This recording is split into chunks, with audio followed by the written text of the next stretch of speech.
Plastic प्रदूषण खत्म करने पर 2024 तक बाध्यकारी समझौते पर 175 देशों की हामी।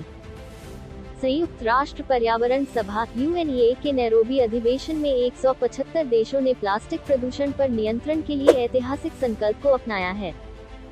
भारत ने प्लास्टिक प्रदूषण पर वैश्विक कार्रवाई करने के संकल्प पर आम सहमति विकसित करने के लिए सदस्य देशों के साथ रचनात्मक संपर्क स्थापित किया है।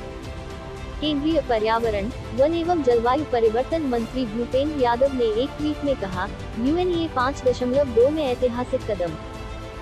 175 देशों ने प्लास्टिक प्रदूषण को खत्म करने तथा 2024 तक अंतर्राष्ट्रीय स्तर पर कानूनी बाध्यता वाला समझौता करने के प्रस्ताव का अनुमोदन किया।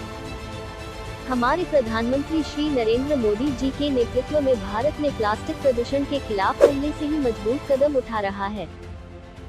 मंत्रालय की गुरुवार को जारी एक विज्ञप्ति के अनुसार, नैरोबी में 28 फरवरी 2 मार्च 2022 तक आयोजित 5वीं संयुक्त राष्ट्र पर्यावरण सभा (UNEA 5.2) के फिर से शुरू होने वाले सत्र में प्लास्टिक प्रदूषण से निपटने के लिए 3 मसौदा प्रस्तावों पर विचार किया गया। भारत द्वारा प्रस्तुत मसौदा प्रस्ताव में देशों द्वारा तत्काल सामूहिक स्वैच्छिक कार्रवाई का आह्वान किया गया। बयान में कहा गया कि भारत ने कानूनी रूप से बाध्यकारी एक नई अंतर्राष्ट्रीय संधि के लिए एक अंतर सरकारी वार्ता समिति की स्थापना करके प्लास्टिक प्रदूषण पर वैश्विक कार्रवाई करने के संकल्प पर आम सहमति विकसित करने के लिए सभी सदस्य देशों के साथ रचनात्मक रूप से काम किया।